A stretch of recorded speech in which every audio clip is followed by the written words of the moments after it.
Hi అండి. బంగారం మరియు వెండి ధరల ఖచ్చితమైన సమాచారాన్ని మన ఛానల్లో ప్రతిరోజు అందించడం జరుగుతుంది. రెండు తెలుగు రాష్ట్రాలైన ఆంధ్ర మరియు తెలంగాణలో బంగారం మరియు వెండి ధరలు ఏ విధంగా ఉన్నాయో చూద్దాం. ఫ్రెండ్స్, డైలీ అప్డేట్స్ కోసం ప్లీజ్ ఛానల్ని సబ్స్క్రైబ్ చేసుకోండి. ఈరోజు హైదరాబాద్ మరియు విజయవాడ బులియన్ మార్కెట్లో కిలో వెండి ధర 1,59,000 వద్ద సేల్ అవుతుంది.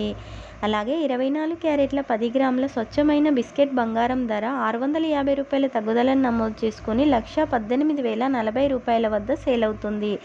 24 క్యారెట్ల 1 గ్రామ్ బంగారం ధర ₹11,804 వద్ద సేల్ అవుతుంది. అలాగే 22 క్యారెట్ల 10 గ్రాముల ఆభరణాల బంగారం ధర నేడు ₹600 తగ్గుదలను నమోదు చేసుకుని 1,08,200 వద్ద సేల్ అవుతుంది. గ్రామ్ బంగారం ధర ₹10,820 వద్ద సేల్ అవుతుంది. ఇవ్వండి నేటి బంగారం మరియు వెండి ధరలు. రేపటి అప్డేట్స్తో మళ్ళీ కలుద్దాం. అంతవరకు సెలవు. నమస్తే.